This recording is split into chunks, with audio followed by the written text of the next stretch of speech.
Hello and welcome back to Kohler Commentary. It's your host. I guess I'm going to say both of my names now. It's your host, Joey Unji Kohler.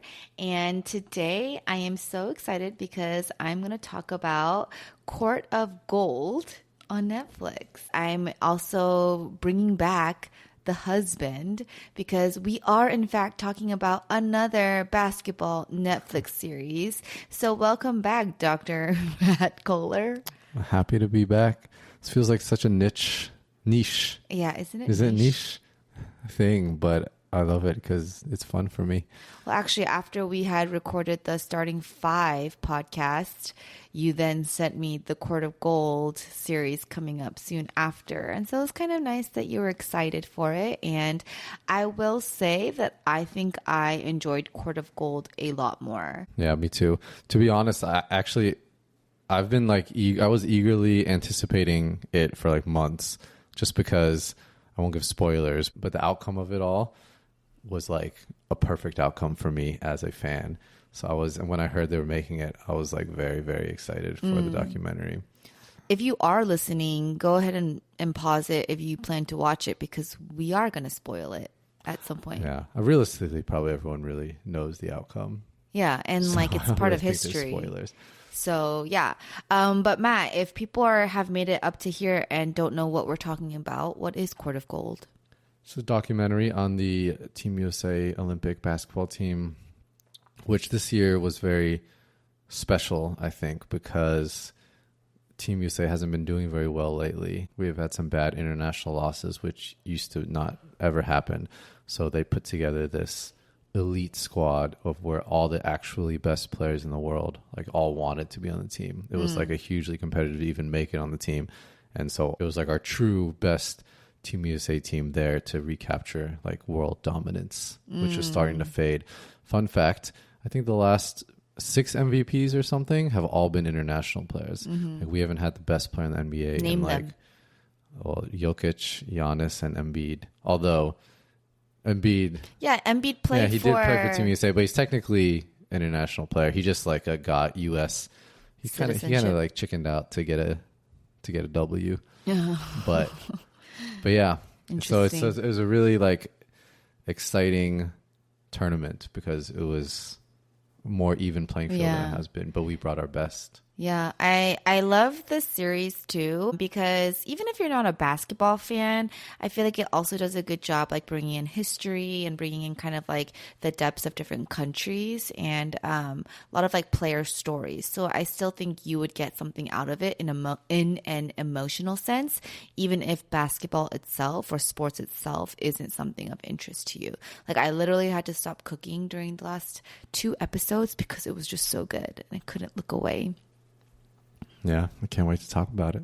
Okay, well, let's get into it. We're going to dive into just some of the thoughts we had about this series itself. It is 6 episodes. And then we will also kind of touch about the Enneagram, right? Like, see how that kind of plays into this conversation and go ahead and begin. This series isn't just about basketball, like I said. It's also about legacy, identity, pride, and even pressure. In this sense, kind of what Matt said was that right before this, there was this like European World Cup, right? Yeah. Or a World Cup basketball. You can correct me at the end, but there's like a World Cup basketball tournament and Germany won. And it's like America didn't even like medal or something like that. Yeah, and even the tournaments lately we have done well at, it's like a buzzer beater, or like we're like barely beating these teams, but kind of with our B squad. Right. Yeah. So the teams that are going are the B squads. So that is something to keep in mind. But I think after that non-medaling event, LeBron texts Steph Curry and says, "What you think about next year?" And he goes, "Oh yeah, like I'm in, bro." And so that's kind of what it showed of like, if you don't know LeBron James or Steph Curry or some of these other players who are the elite players of this time kind of formed that team. And so what would you say, because you did watch it, even though you said we were going to watch this together, you ended up watching it without me, which was kind of like rude. But because of that, as you watch it alone, when I was really 고생, really suffering in New York with two boys in freezing weather. What were your first reactions of all of this? What were your favorite moments? What were some things that stuck out to you? I guess seeing it come together like visually was cool because it's like a team that was comprised of like the old heads that are like some of the greatest ever, but they're kind of like towards the end of their career.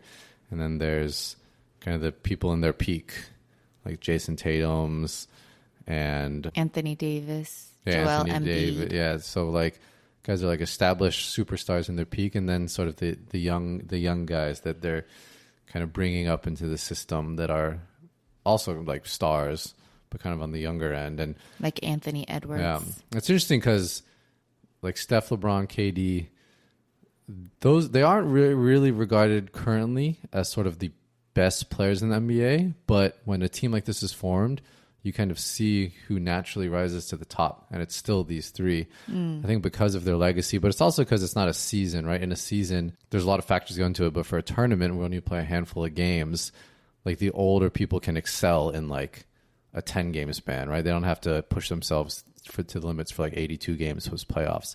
So I think it lended to this like last hurrah where these three, even though maybe they're not sort of the MVP candidates in the NBA season, they still were the ones who had to lead this team. And so seeing it all come together was really neat.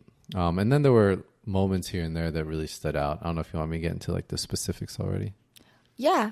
I think early on, and this actually, I saw this a lot online. I think it was one of the more viral parts was when KD was talking about basketball and he started getting emotional and even crying. Just how the sport was so like unifying and was so meaningful to him.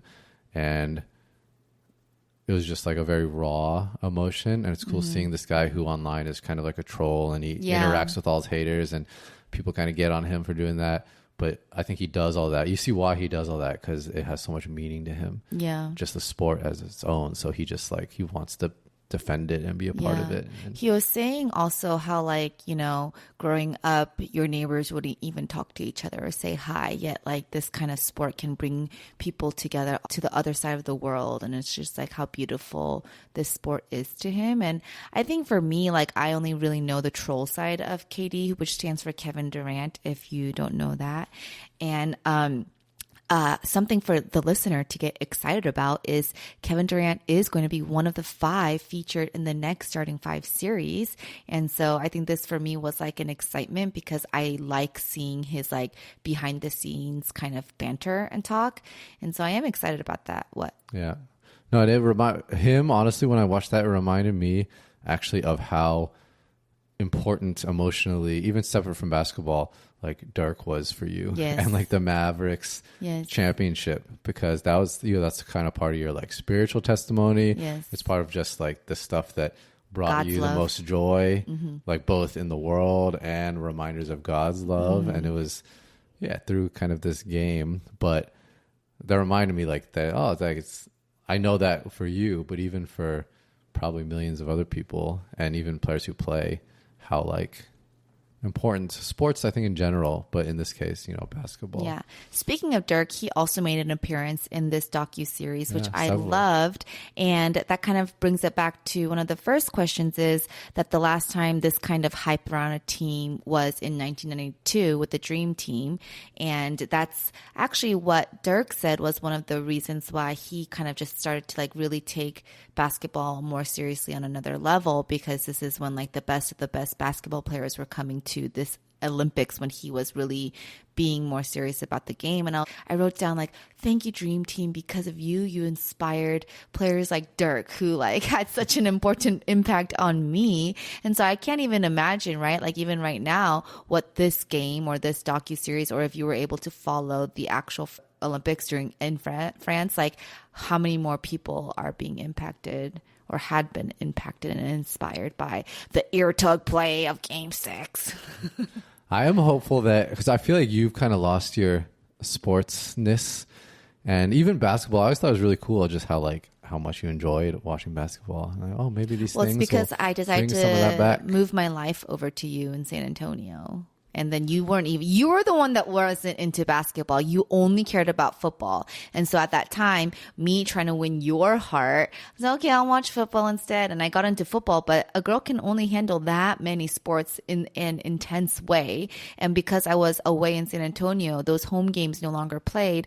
And I was all about Dirk and the Mavs. And so actually, if anything, you were the reason for my... Well, I feel like now that you are regaining familiarity with some of like the big faces and players, and playoffs are about to start, I'm like, oh, I'm excited to just like watch like playoff games, and she'll probably have certain players now that she likes or doesn't like, and it'll be cool. So it was cool. Like for me, an era of basketball I really loved was when Dirk was playing. And also at first I was like, who is that French assistant coach? I was like, Boris Diaw. Yeah. I was like, oh my gosh, he got so much older. He's fat now. He's always been fat. Like before it was like big, like kind of like a Shaq vibe of like thick, or I don't know. What happens when people retire. I know. And then Tony Parker coming back up and like talking, because we hated him because he was Spurs. Not we as in you and me. We as in the Mavs fans, you know? And so that was really cool to see that. And even in that length of Tony Parker was really setting that legacy for France and inspiring the French players. And then one of his stories was how someone called him after seeing Wemby and was like, Tony, you were the best French player of history, and now you are going to lose that like title. And how cool is that, you know? And so I think just seeing all of that, and then it even said, so to tie in like the beauty of things, and sorry if you haven't seen it yet, but then like when you think about how Wemby, which is Wembanyama, he's like super tall. He was drafted first for San Antonio Spurs. But now if you think about how much Tony Parker meant to him, how special is that he got drafted onto the same team as his like country hero for this basketball sport. That's so beautiful. Yeah, he's very impressive. So some of like the initial thoughts was like, one, I didn't know this was Steph Curry's first Olympics debut. Like I mean, I don't really follow too much on the Olympics side of things because I'm more interested in things like you know, the swimming or ice skate, I don't know, whatever, the other sports. And so it was really cool to see that this was his first Olympics moment. And then also for someone like Katie, who has had a legacy in the NBA, absolutely. But to know that like within Olympics, he's like for sure the one that has like the biggest legacy about that. And so I thought that was really cool. And like the way that they portrayed him and his leadership and the way he beautifies all these moments, I thought was really cool. I also didn't know Patty Mills was still in the game because he was the Australian team. I was like, oh my gosh. He's kind of like an Australian Olympic. He always plays really well in the world tournaments. Oh, Patty Mills was also Spurs. Yeah. Oh, how interesting. Something I didn't, and once again, this kind of goes back to, you have to listen. This is such a niche conversation. But once again, like Anthony Edwards, we had talked about him in starting five because he was showcased then. I didn't like how his smack talk, which I guess is consistent, right? But it didn't change with President Barack Obama. Like I was kind of scared watching their little bitter banter at the beginning. No, that's like why that's why he's endearing though. I know, but he's like such a respectful man. I don't know. I know everyone. And is like he's respectfully disrespectful. Like it's it's his demeanor, but he's very authentic, and you can tell that even the people he messes with or trash talks when he respects them. Yeah. Like I don't know if you saw last year. So he eliminated KD from the playoffs last year. And KD's his idol. I know. And when that. he did it, yes. I don't know if you remember the trash talk. Yeah. Yes, I remember. But he was like trash talking KD, but he does it in the context of like that's like his idol. So it's actually really cool. I think there's very few. For me, it's not that like I don't like him, or after watching starting five, I understand that that's his personality, but I just could never. And so it's like it's really hard for me to understand someone like that who's like so young yet is willing to like respectfully disrespect. That just like is a contradictory statement, but respectfully disrespect such like respectful either players or and you can tell because they leaders love of the him. world. You can tell because the people who does that too love him. Yeah, and it's very rare for someone to be able to like toe that line. I don't think there's many athletes I can think of that can do that. And then another thing you did mention was how Jason Tatum didn't really get much time, and he was like maybe his face was shown once in this whole series, which I do feel bad about. Yeah, they definitely didn't show the conflict. There's a lot of Jason Tatum talk happening in real time during the Olympics. What was that? Just that, because he came off the just the Celtics won conflict the of like championship. he wasn't getting He time. got like the biggest contract in NBA history. He had like an incredible year, and then he wasn't getting playing. time. That was a big deal. That was probably almost the number one conflict, quote unquote conflict during the Olympics. That was like all over the place. I wonder what Coach Steve Kerr has to say about that, because it would be his decision as to who's playing and who's not. Yeah, well, he talked about it like in real life. What did he say? I mean, essentially that everyone on the team is superstars, and there's 12 people and a short FIBA game, so some people won't be able to play, and he just wasn't a part of the team that made sense for him. So one of the ways that I have one question or a couple questions in this portion is, one, like, what is so much better about the American team versus like other countries' teams, where it's like if you win, no big deal, but if you lose, it's like how terrible? Like, is it just like because we're just the best, or like why? Because it looks like everyone has like such strong work ethic and stuff. Like, what do you think? I mean, we have undoubtedly the best players. Like, it's like it's not even comparable, just like talent wise, athleticism wise. There's also the history, like US, this is like our sport. We never lose. So like Canada never loses hockey? Yeah, I guess. Really? Because I don't know. Yeah, I don't know either. but we just have undoubtedly, like if you look at our roster, we probably have like we're one country and we probably have 12 of the best, like 18 players in the entire tournament on one team. So we just don't have the best player that's international. Yeah, I guess. I mean, but it's just when it comes to the country, so we put together our team quickly and then we have a handful of practices, but other countries, they train together since like teenage years. They're part of a system. They know how to play. So like, for example, Bogdanovic, like in the NBA, he's a solid role player, but for his country, he's like, oh my gosh, he's in the NBA? Yeah. I didn't know that. Yeah. What does he There's a lot of players in other teams in the NBA. Well, I knew some of them, but I didn't know role players in the NBA was... become like stars in the Olympics because they play within a system that they like are very familiar with. There's like half the team on 80% of the players on Serbia are not NBA players, and they probably never will be. But in that system, like they rise to the top, and it becomes like a challenge. So the USA, our talent is far greater than anyone. So losing, it's like, how can you lose when you have every player is the best player in the game? Even the players not playing are better than the other team's stars for the most part. So it's just like, it's shocking. It's very shocking if we were to lose because our team is so by name, by far the best. So I guess the conclusion would be, because they were saying like we have a decade-long bond or like years of team chemistry versus a 3-week group dynamic. And that was like the biggest argument that some of the international players have. So now the conclusion is just that it doesn't matter your chemistry, just bring the best of the best. No, what? It's like the opposite conclusion. Like the fact at the end of the day, America won. Yeah, but you watched the show. We were so close to losing, despite having exponentially better players. And like it's really because of the talent, though, that was what brought it back. Yeah, but it shows that teams with far less superior talent can beat us. The conclusion is that it's the literally opposite that you just said. The conclusion is that talent can't just win. Like we did, but like Serbia, it took a miracle for us to beat Serbia, and they have like 2 NBA players on their entire team. Well, the miracle is Steph Curry.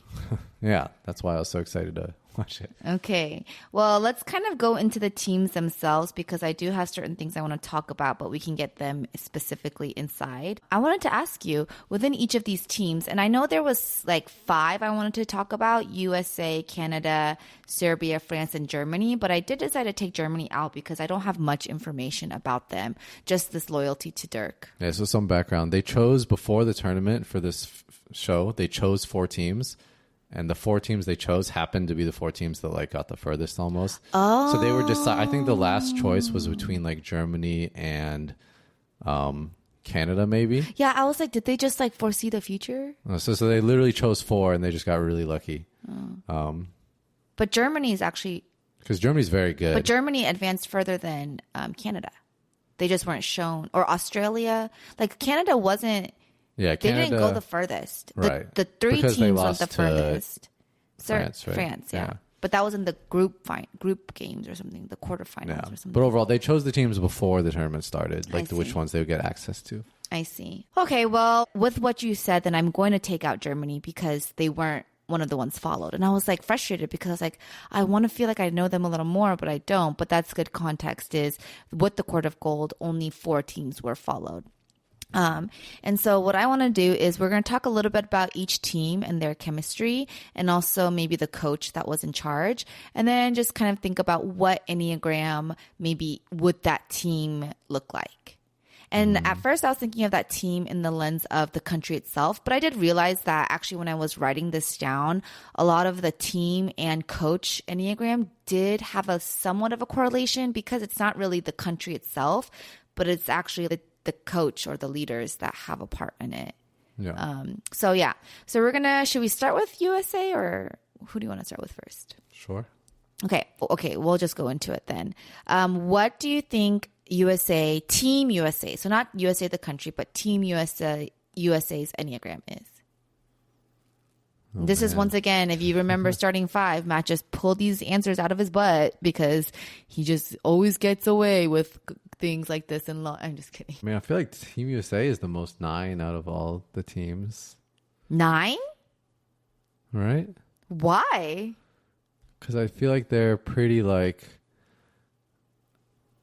go with the flow, flexible, kind of like confident just because they know they can just sort of adapt to whatever challenge comes up or situation is there. I mean, Steve Kerr is very, like his personality is very just like laissez-faire. And so it just doesn't seem like there's like the ferocity as other countries, probably because it's not like needed. Like I think it's sort of an expectation that whatever comes up, they can just figure out and how win. Interesting. Yeah. I think Coach Kerr is absolutely an Enneagram 9, which when they are in growth is a 3. So I definitely saw that correlation.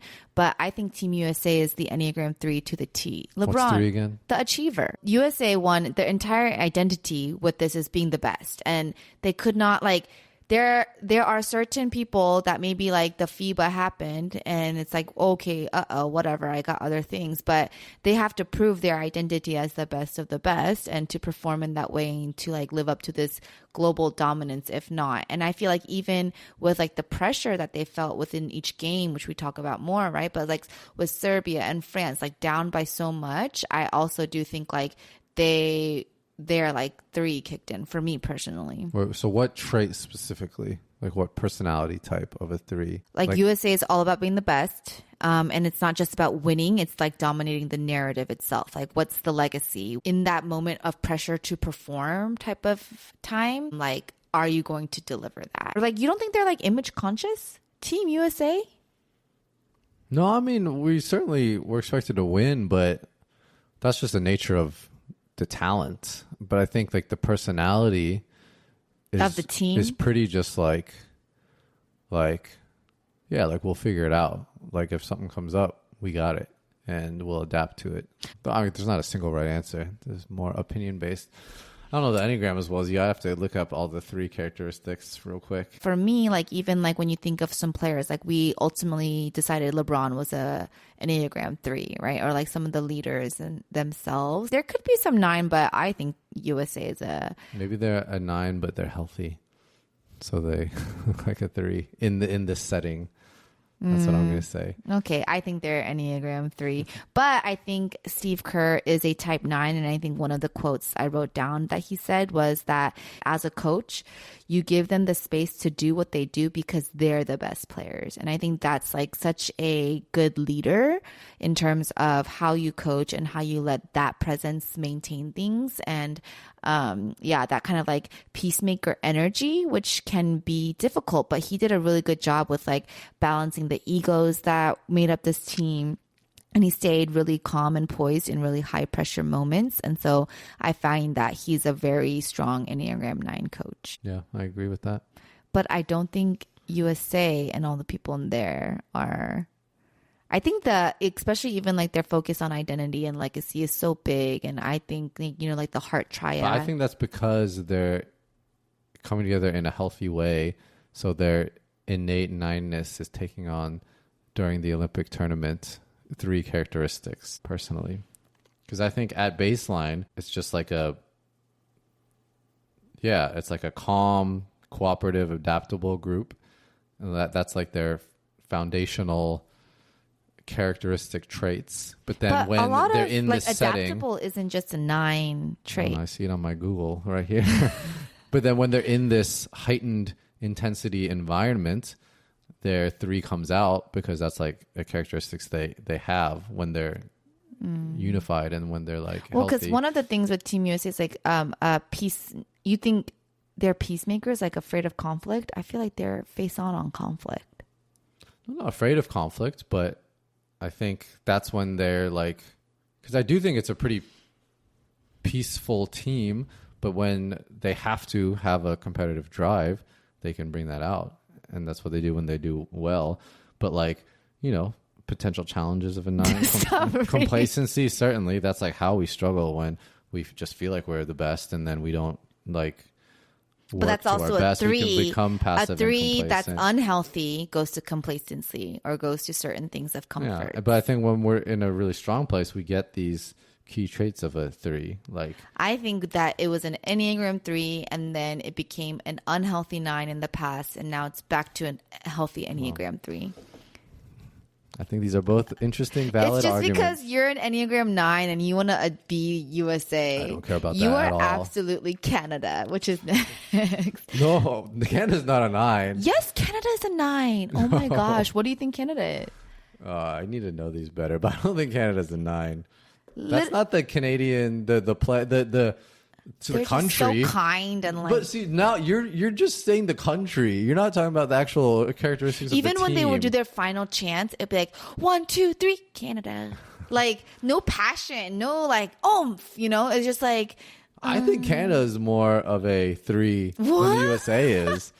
Canada, their team personalities. Maybe it's because I know those individual players, like what they're like in the NBA. But those dudes are like the ones who just like get in fights every single day. Okay, we're not just talking about Dylan Brooks, and actually, no, a lot of them, and they're so, for the fact that they aren't the best, they see themselves as the best. Like they're very self-assured. They're very. But 9s are so. You are so self-assured, Matt. You're so self-assured, which is like a strength as well. But it's like, even if they don't end up being the best, they. No, but I'm saying that's a 3. I'm saying that's what they are. No, and I'm saying they're a 9. No, but what you just said, like they are so assured of themselves, like they have an inner peace. They have like they don't need to prove themselves in a. Seeing on this Enneagram characteristic. Yes, but those like character, like at the end of the day, Enneagram isn't just the characteristics, right? It's that motive behind it. No, but I think even just personality type that the team takes on, maybe not the coach as much, but I think the Canada, to me, when I think of their team, I don't think of their coach at all. I think of their players are a much.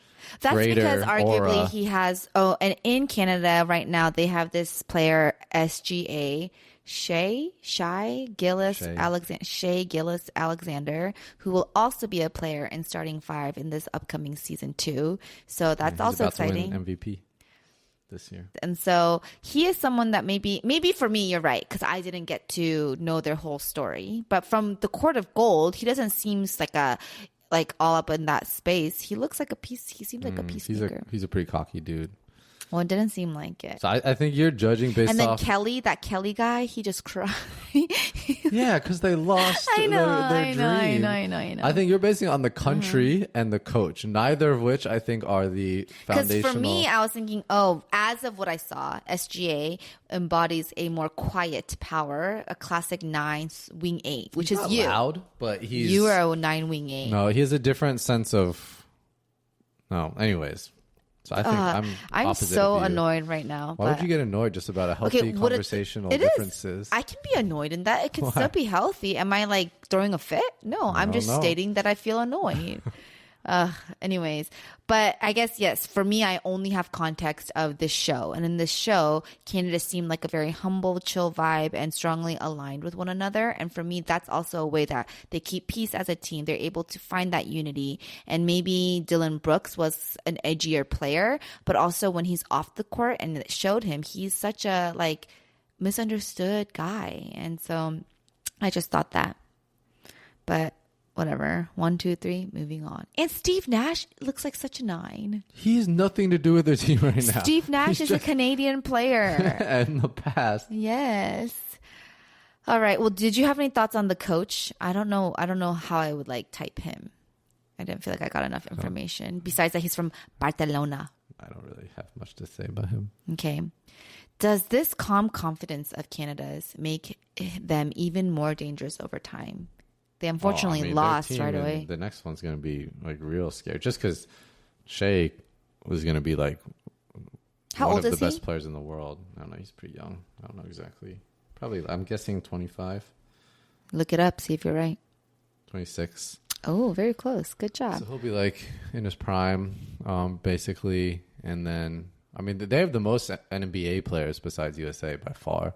So, yeah, they're going to be like a top competitor. Well, RJ with his father. Yeah. He kind of had a disappointing NBA career, but he was very highly regarded. No, the player, current player. All right, let's move on. So the next team that we're going to talk about is Serbia. What Enneagram do you think they are? This one's hard because I feel like their personality, like when I think of their team, I think of their coach and I think of Jokic. And those two are like polar opposite personalities. Yeah. So their coach is what, like Pencic or something? Peshki? Yeah, I think in the show he's been their coach for like a super long time.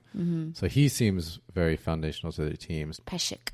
But I feel like they are like a very, I don't know. I guess their team, I think more Jokic than the coach, and I think that trickles down. But Jokic wasn't even leading this team in the same, like Bogdanovich would be the one you think about. But even Bogdanovich's like personality type, it's none of the players are intense as the coach. I think their players have a much, I don't know, less intense demeanor. Like they're focused, but they're not like intense. Like we'll go to France. So Serbia, the U.S. met Serbia in the semifinals. Yeah, which again, was like a miracle win after halftime. So while Matt is looking something up on Google, this was the one where they were down by... You say first. They were down by a lot. And actually, I remember feeling so sad because I felt so invested in Serbia's story.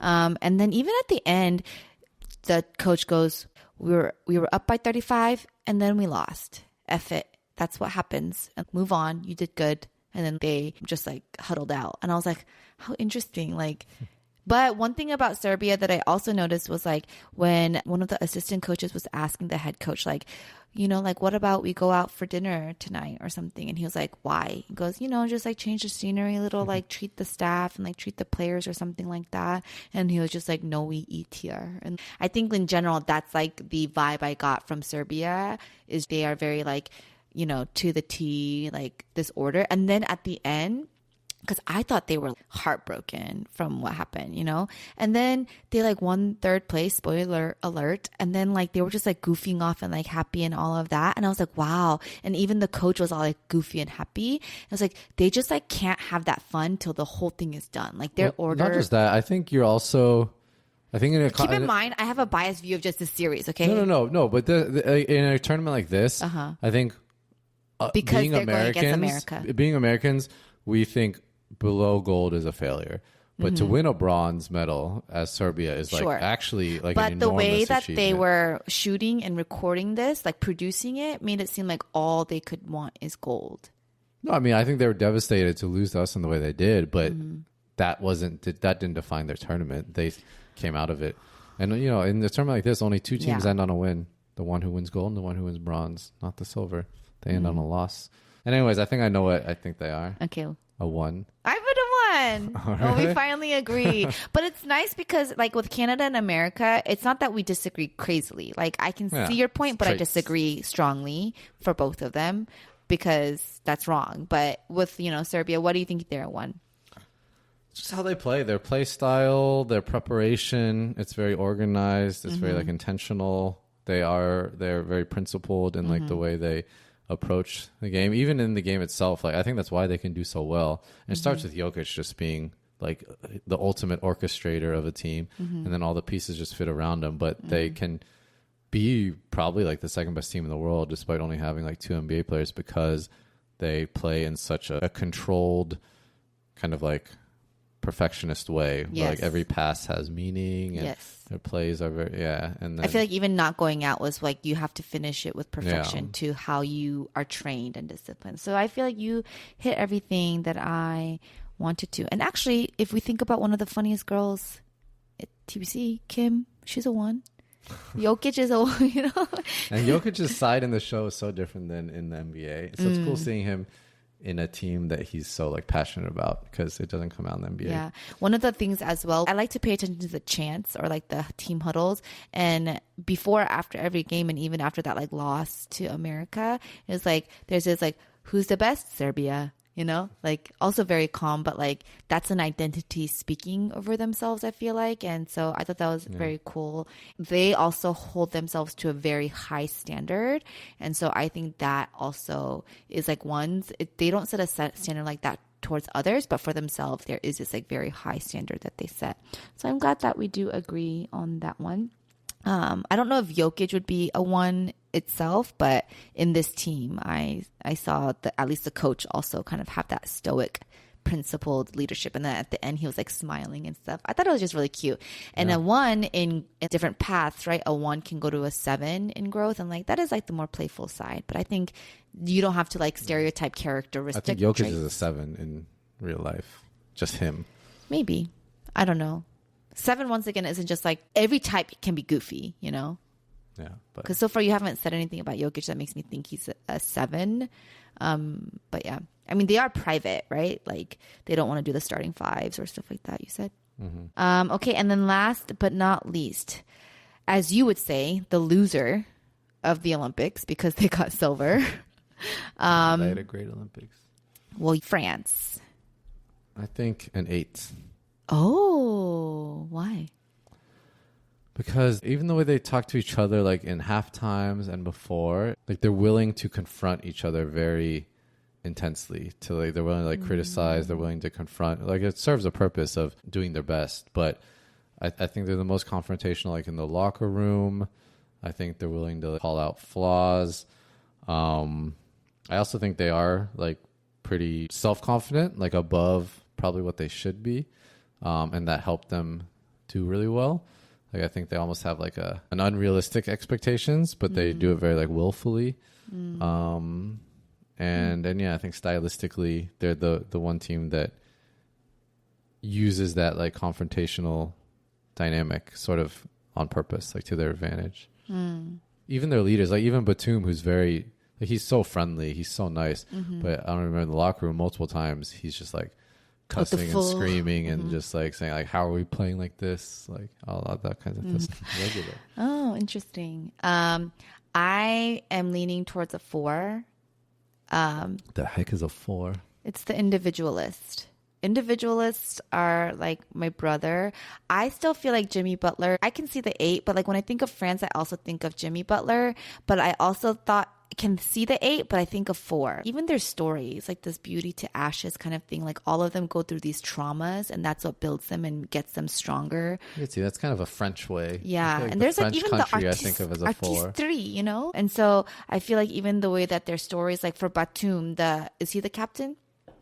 I think like so. His personal story is literally that his dad, who was a basketball player, had a stroke on the court and then like ultimately passed away. And that was when he was 3, but he remembers this, right? And then like even when they won silver, and then at the very end his son went on the court with him, and he was like this beautiful moment where if not empowering for the son, it was empowering for him because of his story and his trauma that he went through.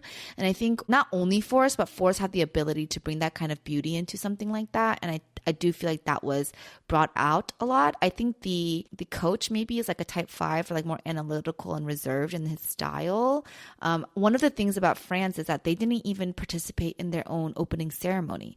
And I was kind of like shocked because like it's the opening ceremony at their home country, but because they had a game the next day, which like they probably would win, they didn't go. Yeah. And so I'm wondering, like, is the coach thinking like it's going to deplete the resources, which is a big thing about 5, depletion, being kind of like taken away from their own resources inside. But I don't know, but that's kind of what I was thinking. What do you think? I can see that. I think maybe you convinced me. I can see traits of an 8, but I think maybe so that 4s, baseline more of a 4. Yeah, and Enneagram 4s, 6s, and 8s are all reactive. They can all kind of like in that moment call it out as it is versus. So I think that is the misconception of like 8s are the ones that do that, but actually more types can. And so I think that the main reason you said so could be found in other Yeah, I think I just also really didn't know what a 4 was, and now that I'm looking at it closer, Yeah. I think. And even I think one of the things you said was like 4s are easy to point out get the flaws, like call it the flaws. 4s are very good at finding the flaws. Yeah.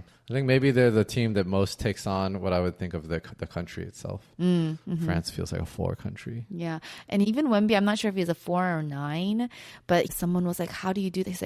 He's like, I had to learn early on, like I'm special, like in the way of his height or something. And so I do feel like a lot of the players just have this like 4 mentality as well. And so, wow, we at least agree on the 2 latter non-North American countries. That was fun. Do you feel like you learned anything about the Enneagram? Yeah, definitely. You want to talk about Curry a little bit? Oh, we didn't. So America and Serbia were the semifinals where they were down by a lot as well. And then they came back up. That's when I did like his commentary here. He's like, oh, Steph just landed. Because before this game, I don't think he was showing up in the game itself. He had a pretty terrible Olympics. And then when the whole journey of USA was interesting, like LeBron, this 40-year-old captain. Gray hairs on his beard. And he was like outstanding the entire tournament. I think he ended up winning tournament MVP. Yes. But they didn't really highlight him that much in this series. Because he didn't have like the wow factor. He was just constantly consistent. But like it's crazy that he was like obviously our best player. And he's a 40-year-old dude amongst like all the best players. And then Curry did very badly, but then in the last 2 games, which were the 2 most important games, like he was in a whole nother stratosphere from everyone. Like he outshined everyone. And those are in the semifinals and finals. Yeah. So it was like a very legacy cementing thing for him. And when anyone thinks of the Olympics, like they're going to think of Steph Curry before anyone else. Yeah. So I went on to Steph's Instagram page and it says like father, believer, husband, or like, the orders you do that in. And then there's no basketball, like there's no like Warriors player, whatever. I don't think he would do that, but it goes and ... Olympics gold medalist. Yeah. So it was cool. Like, it ended up being like his tournaments, even though he was really only good for 2 games, but those were just 2 like probably some of the most memorable basketball performances. So for the one against Serbia, I remember it was like, which wasn't the one where he had like 17 points or something in the first quarter, but they were still down. Yeah, so it was like only he was showing up in the first quarter at least for like that game. Yeah. But at the end of that game, what was really like iconic, I guess, is like this little Steph Curry jumps into LeBron's arms and he goes, "That's the real motherfucker." Yeah, there are a lot of good photo ops from that game and last game. Yeah. And then even KD, he hit the game closing shot against Serbia. Yes. He showed that when we just need 1 basket, and it's just a one-on-one, yes. he's the one we go to. Yeah, like Melo, they had a shot of Melo saying this quote. He says, "We all know KD, that's what he lived for. He's not afraid of the moment. These are the things not everybody can do. We're dealing with greatness here. We always feel like we got a chance when we're dealing with greatness." And that was in regards to that game-winning or whatever final shot, 3-pointer shot. Yeah, so it just showed kind of all 3 of them just being the faces of the tournament. Yeah. And on their last hurrah. But even more amazing as Serbia's game was also France's game. I forgot to say that, I mean, you were there because I think he said it multiple times, but Evan said that every time Bogdanovic came onto the screen, Evan would go, "Oh, appa." I can see it. I was like, oh. And in Korea, when we saw a white man, Evan would go, "Appa." We'll say segueing, or I don't know if you want to talk. Yeah. I mean, I guess to kind of close the loop on the game. And then, in the finals, like Steph had 12 points in the last 3 minutes and probably the most iconic shot one of the most iconic shots in the history of any basketball. Yeah. They were down by 35 the whole game. No, that was Serbia. Oh, they were, Shukama. Yeah. But France, it was they were up most of the game, but they could never pull away. Yes. And then Curry hit 4 threes in the last 3 minutes, and everyone was just but building. What was it? I remember watching it a lot. Your tug was which one? Just the play they called. But which one was it for? First. France. Yeah. Yeah. It was the first of the 4 threes, and then that got the ball rolling. Yeah, that was really I remember cool. watching it live, and if you look at reactions to Steph Curry shot on the internet, I don't think there's very many moments in history where the whole world was just centered on the performance of one person in a team sport. I actually can't remember the last time I've ever felt that. Maybe with Messi at the World Cup, Messi versus Mbappe at this recent one. But there's very few times where in a team sport in the finals of a world event, sort of everyone gravitates and just looks at like one person. And I'm watching it live. It was like pretty surreal. And then that's why I was so excited for the documentary because as most people know, Steph's my favorite athlete ever. Yeah, bandwagon. No, I'm just I kidding. was the most original. Since Davidson. But I thought it was so cool because like he did the ear tug and then he did the calm down motion to the crowd. Yeah. They're so cool how like they know how to talk to the whole crowd too, you know? Yeah. But the whole Olympics, I was like, oh my gosh, like this whole build up and then Steph's just going to suck the whole time. And then he ended up Okay, I remember being you saying that one. iconic. So that was Yeah. cool. And I think for me, I think there was like one point, literally this is when I thought I should be a commentator because I was like, whoa, they did a LeBron to Curry to Durant pass. And I was like, wow, that's so crazy you could say that. And then Dwayne Wade said, how crazy is it that you could say that in one sentence? And then I saw the ear tug moment. And then I was like, oh, Steph's saying calm down. And then he did the calm down movement. And then I literally wrote in my notes, I should be a commentator. You'd be a good commentator.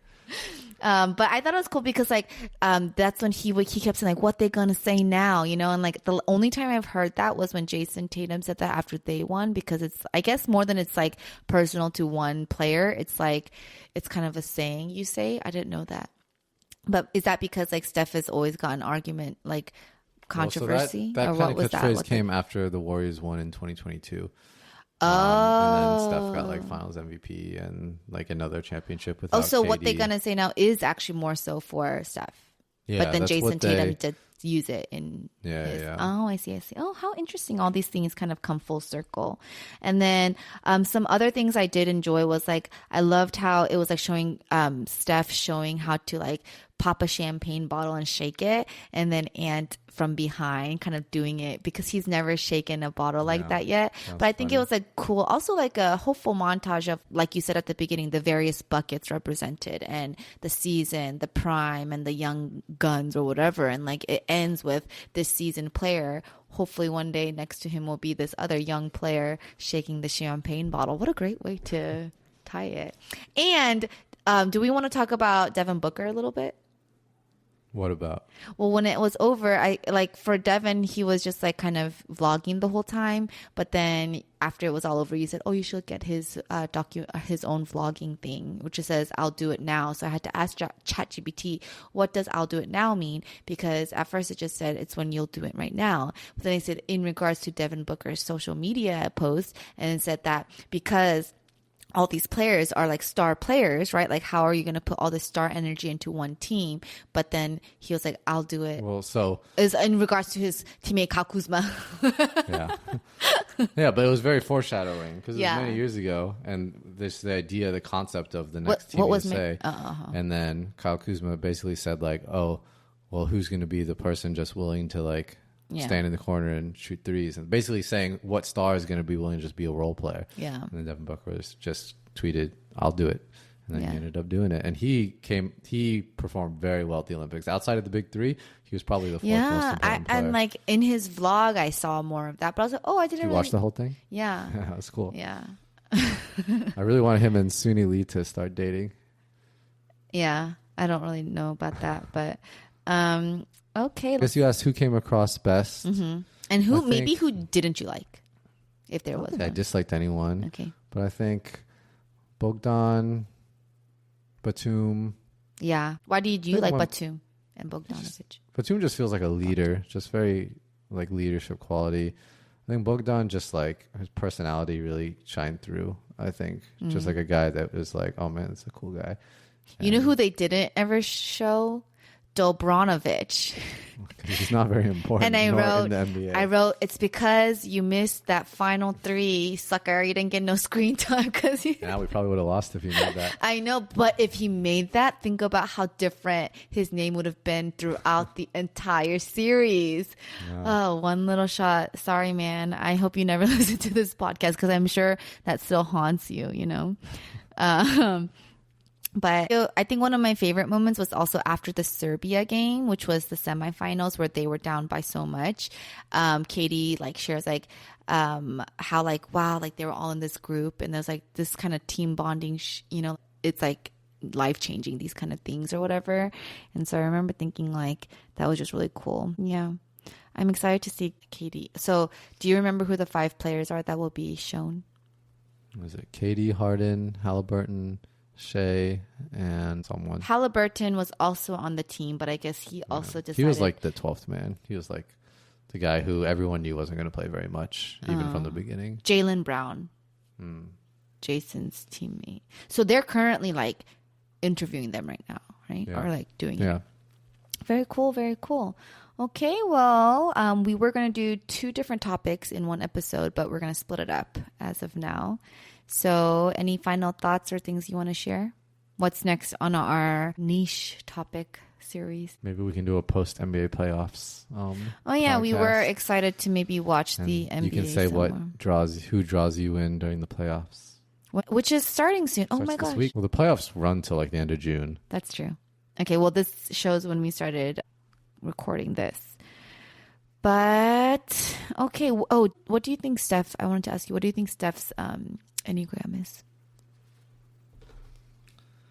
I think he is... I think I'm between 2 right now. And while you think about it, Shay, I'm not sure. But remember, when we do Starting 5 Season 2, we're going to think through Enneagrams. And Curry's not on there, but I still couldn't really figure him out. KD feels like a 4 energy, but, you know, I'm still like thinking through it. I think Steph could feel like a 7 or a 9, but I think he's actually like a 1. Oh, interesting. Because I think he's very Disciplined. like his routines, his warm-ups, like they're the same every game. And I feel like his He's a values and showman, morals have and stayed consistent as well. Yeah, and that too. Like he's a showman and he seems very chill and like fun-loving, but I think his actual like the way he approaches at least like the sport. Maybe outside of the NBA he's something else. So I don't know what he is, but his NBA personality I think is a 1. Oh. I lean towards Curry being a 1. Oh. But I don't know why, because I don't feel like that's what he is. But I lean there. I think that is what he is. Yeah, it's just yeah. he can... Wow. All right. Well, if you watched the series Court of Gold, drop in the comments what you liked best about whether it's the players or the teams or your happiest moment, your most gut-wrenching moment of the series. And let us know what Enneagram show you want us to do next as a couple. Any last words, Mateo? No, that's fun. Should we go play some pickup ball? Probably not, but you can watch it. All right. Well, thanks for listening to another episode of Kohler Commentary. Bye.